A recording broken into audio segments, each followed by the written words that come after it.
मध्य प्रदेश और छत्तीसगढ़ में चुनावी प्रचार बड़े रोमांचक तरीके से 15 नवंबर की शाम थम गया। इस चुनावी प्रचार के आखिरी पड़ाव की मेन कैरेक्टर रही प्रियंका गांधी। उन्होंने पीएम मोदी की तुलना तेरे नाम के सलमान खान से करते साथ ही ज्योतिरादित्य सिंधिया और नरोत्तम मिश्रा पर भी निशाना साधा। चुनाव आयोग ने प्रियंका को एक शो कॉज नोटिस भी भेजा है, लेकिन वो किसी अन्य मामले में। उसके बारे में जानकारी आगे शो में।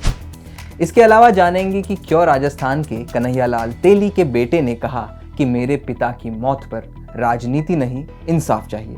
और मध्य प्रदेश के बैतूल में पीएम मोदी ने राहुल गांधी पर फिर एक बार पर्सनल टिप्पणी करते हुए मूर्खों का सरदार ही कह दिया। इसके अलावा तमाम जरूरी खबरें जानेंगे आज के शो में, जिसका नाम है खबरें चुनाव से। मित्रों, आने वाला चुनाव एक सरकार बनाने का चुनाव है। नमस्कार, मेरा नाम है जीशान कास्कर। सबसे पहले खबरें मध्य प्रदेश से। चुनावी प्रचार का आखिरी दिन 15 नवंबर था। उसके बाद 2 दिन पार्टी कार्यकर्ताओं ने घर घर जाकर कैंपेन किया ही होगा, क्योंकि हम सब जानते हैं कि भारत में चुनाव अक्सर आखिरी रात में पलट जाते हैं। लेकिन मध्य प्रदेश में सबसे पहले बात करेंगे प्रियंका गांधी की। कांग्रेस की राष्ट्रीय महासचिव प्रियंका गांधी ने बुधवार को सीधी में कहा, वोट धर्म के नाम नहीं, काम के आधार पर दो, नहीं तो नेता अहंकारी हो जाता है। ये तंज उन्होंने ज्योतिरादित्य सिंधिया पर कसा। इसके अलावा प्रियंका ने पीएम मोदी, नरोत्तम मिश्रा और सीएम शिवराज पर निशाना साधा। सिंधिया के बारे में बोलते हुए प्रियंका ने कहा कि सिंधिया ने अपने परिवार की परंपरा अच्छे से निभाई है। इन्होंने ग्वालियर चंबल के लोगों से विश्वासघात किया है। आइए सुनते हैं प्रियंका गांधी ने क्या कहा। इनके जो सारे नेता हैं ना, बड़े विचित्र टाइप के नेता हैं। पहले तो हमारे सिंधिया जी, जानते हैं,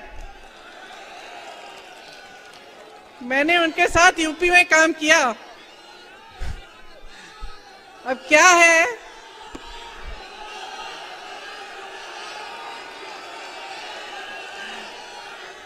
कि कद में थोड़े छोटे पड़ गए हैं? लेकिन अहंकार में तो भाई वाह। जब हम काम कर रहे थे यूपी में काम कर रहे थे, तो देखो यूपी वालों की, तो हम भी यूपी के हैं, आदत है हम लोग शिकायत, गुस्सा, नाराजगी सब निकाल देते हैं। महाराज बोलने की आदत नहीं है।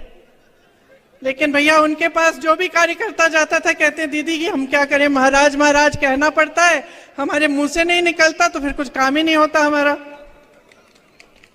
वैसे उन्होंने अपने परिवार की परंपरा अच्छे से निभाई है। विश्वासघात तो बहुतों ने किया है, लेकिन इन्होंने ग्वालियर और चंबा की जनता के साथ विश्वासघात किया है। चुनाव आयोग ने कांग्रेस नेता प्रियंका गांधी को कारण बताओ नोटिस भेजा है। मामला प्रधानमंत्री मोदी के खिलाफ बयान देने से जुड़ा है।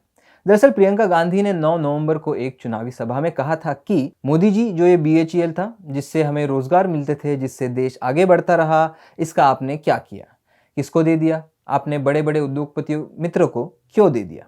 ये कहना था प्रियंका गांधी का। इस बयान के संदर्भ में चुनाव आयोग ने प्रियंका को कारण बताओ नोटिस भेजा है। एक तरफ प्रियंका थी तो दूसरी तरफ थे प्रधानमंत्री मोदी।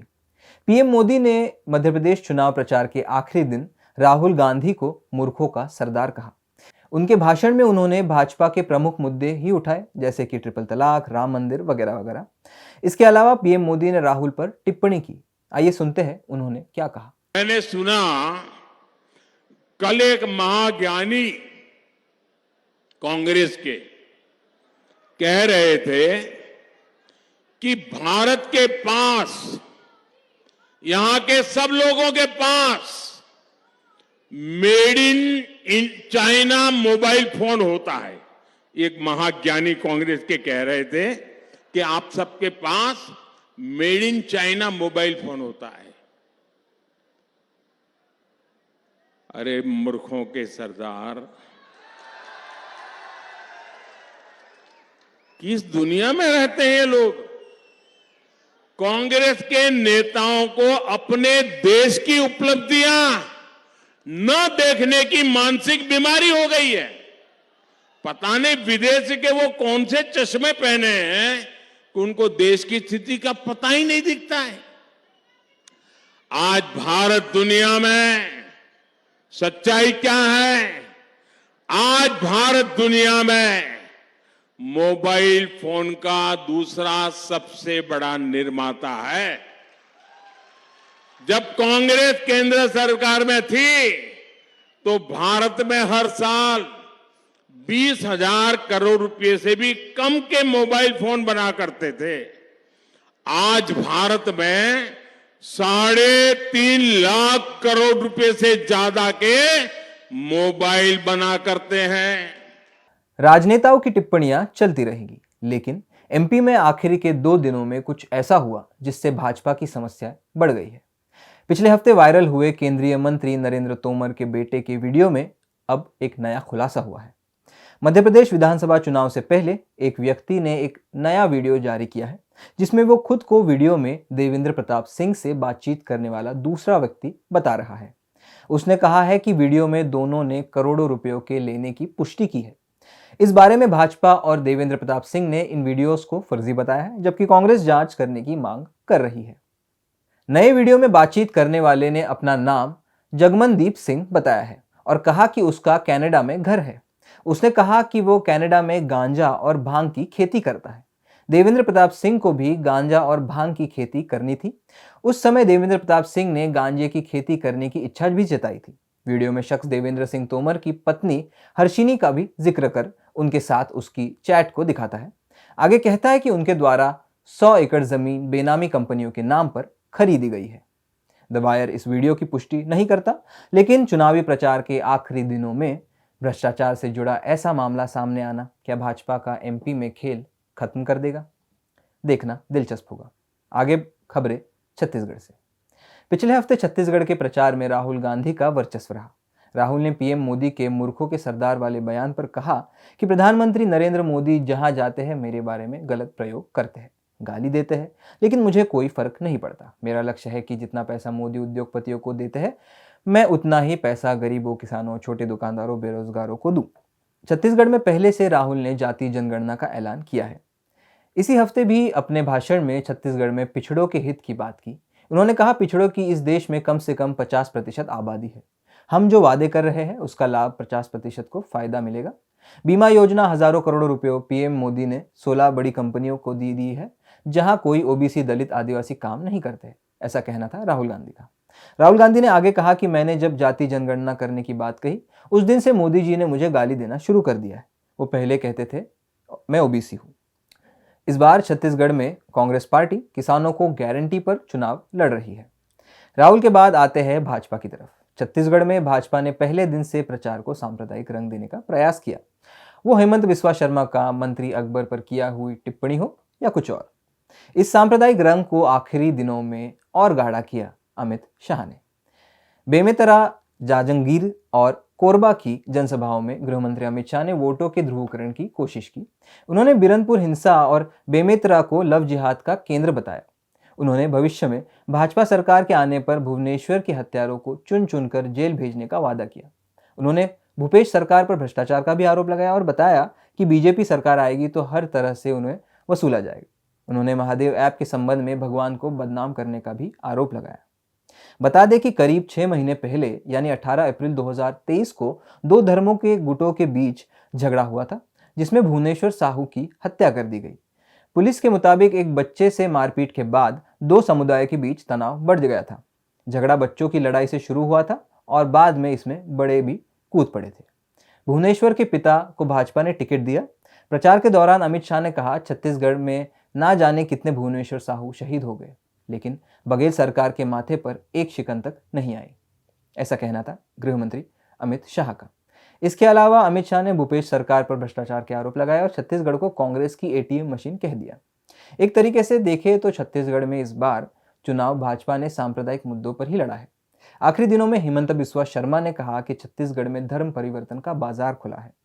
आसाम के मुख्यमंत्री ने कहा कि मुख्यमंत्री भूपेश बघेल ने केवल छत्तीसगढ़ को लूटने का ही काम किया है, जबकि भाजपा हमेशा से हर वर्ग को साथ लेकर चलती है। उन्होंने कहा कि हमने असम में 700 मदरसे बंद किए, पूरे भारत में मदरसे बंद होने चाहिए। ऐसा कहना था हेमंत बिस्वा शर्मा का। खैर, आगे बढ़ते हैं अगले चुनावी राज्य राजस्थान की ओर। राजस्थान के उदयपुर में हुए कन्हैयालाल हत्याकांड के बारे में बहुत चर्चा हो रही है। कन्हैयालाल के परिवार ने नेताओं की ओर से हो रही बयानबाजी के खिलाफ आपत्ति जताई है। उन्होंने कहा है कि इस सियासत से वे बहुत दुखी है। कन्हैयालाल की पत्नी यशोदा, बेटे यश और तरुण ने कहा है कि विधानसभा चुनाव में विभिन्न राजनीतिक पार्टियां कन्हैयालाल के नाम का फायदा उठा रही है। 4 PM न्यूज से बातचीत करते हुए कन्हैयालाल के बेटे यश ने कहा कि उनके पिता की हत्या को राजनीतिक पार्टियां सियासी हथियार बना रही है, जबकि इस मामले में प्रयास करना चाहिए कि कोर्ट में इस मामले में निर्णय हो सके।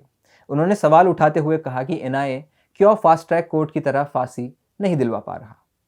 हालांकि यश समेत उनके दूसरे भाई को राज्य सरकार ने नौकरी प्रदान की है। बता दें कि NIA केंद्र सरकार की अधिनियम है और कन्हैयालाल जिस केस का हवाला दे रहे हैं वो फिलहाल NIA के पक्ष में ही है।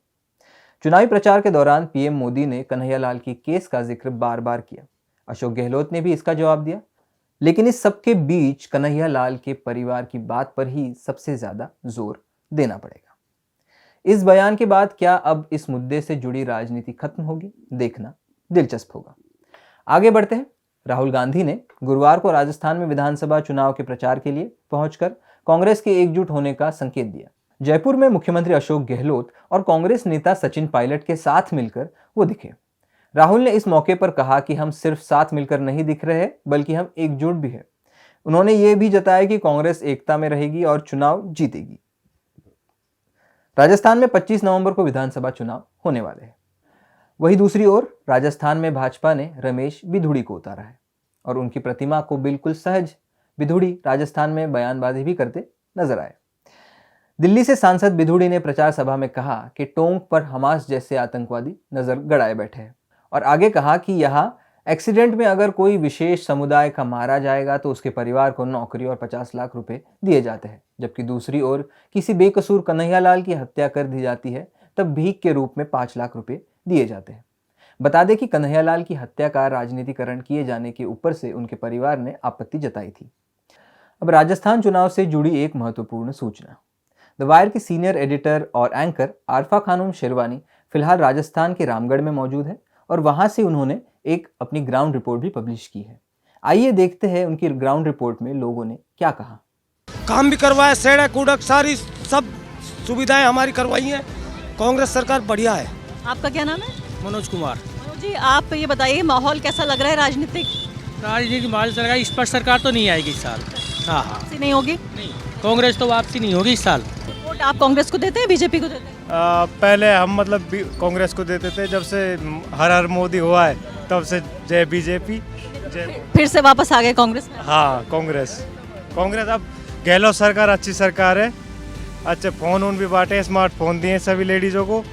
हाँ बिल्कुल अच्छी अच्छी योजनाएं लेके आ रहे हैं। अब की बार कांग्रेस ही आएगी। रामगढ़ में क्या लग रहा है? रामगढ़ में देखो मुकाबला तो त्रिकोणीय है, लेकिन अब क्या पोजीशन उड़ती है वैसे रामगढ़ से कांग्रेस पार जाएगी त्रिकोणीय मुकाबले में। अच्छा, कोई चलिए आप कह रहे हैं जुबैर जीतेगा, आप कांग्रेस के समर्थक हैं, ये बीजेपी के समर्थक है, उससे पहले आए थे बीजेपी के समर्थक, तो ये एक तरह का हमें अगर बीजेपी से खड़ा होता है सुखवंत को अगर टिकट मिलता है तो बीजेपी रामगढ़ से 100% अब नहीं आ रही है। हम मोहन भी वोट देते हैं उसको। हाँ पर अब के जुबैर स्पष्ट जीतेगा। ये था एक छोटा हिस्सा। उस पूरी ग्राउंड रिपोर्ट को देखने के लिए द वायर के यूट्यूब चैनल पे जाइए और ग्राउंड रिपोर्ट पे क्लिक कीजिए, वहां पर आपको ये पूरी ग्राउंड रिपोर्ट मिलेगी। खैर आगे बढ़ते हैं। खबरें तेलंगाना से। तेलंगाना विधानसभा चुनाव से पहले अभिनेत्री और राष्ट्रीय कार्यकारिणी सदस्य M विजय शांता ने बीजेपी से इस्तीफा दिया है। वो 1 महीने से भी कम समय में भाजपा की चौथी प्रमुख नेता बनी है इस्तीफा देने वाली। इससे पहले पूर्व सांसद कोमाटी रेड्डी, राजगोपाल रेड्डी, जी विवेकानंद और एनुगु रविंद्रन ने भी 1 महीने में ही भाजपा छोड़ी है। राजगोपाल रेड्डी और विवेकानंद ने कांग्रेस में शामिल होने का ऐलान भी किया है। राहुल गांधी की मौजूदगी में इससे कांग्रेस में शामिल होने की संभावना है। तेलंगाना कांग्रेस ने दिखाया कि उन्होंने 9 बागियों को चुनावी नामांकन से वापस लेने में सफलता प्राप्त की है और ये उन्होंने प्राथमिक उम्मीदवारों के पक्ष में हटाने में सफल रहे। एकमात्र अपवाद रहा आदिलाबाद, जहां विद्रोही कांग्रेस प्रत्याशी संजीव रेड्डी ने चुनावी दौड़ से हटने का इनकार नहीं किया। कांग्रेस नेता कहते हैं कि कर्नाटक और अन्य स्थानों में हुई अनुभव से पार्टी ने विद्रोह प्रत्याशियों से बात करने के लिए विशिष्ट टीमें बनाई ताकि उन्हें वापस लेने के लिए मनाया जा सके। बता दें कि चुनाव में बीआरएस और कांग्रेस प्रमुख दावेदार है। यह था एक संक्षिप्त ब्यौरा आने वाले चुनाव का। 17 नवंबर को छत्तीसगढ़ और मध्य प्रदेश में वोट डाले जाएंगे। द वायर के दर्शकों से अपील है कि अपना वोट जरूर डालें और लोकतंत्र को मजबूत करें। मेरा नाम है जीशान कास्कर और आप देख रहे थे खबरें चुनाव से।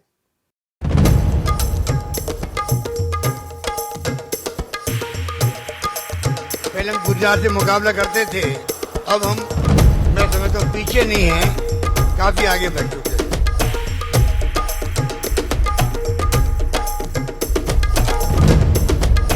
मित्रों, आने वाला चुनाव एक सरकार बनाने का चुनाव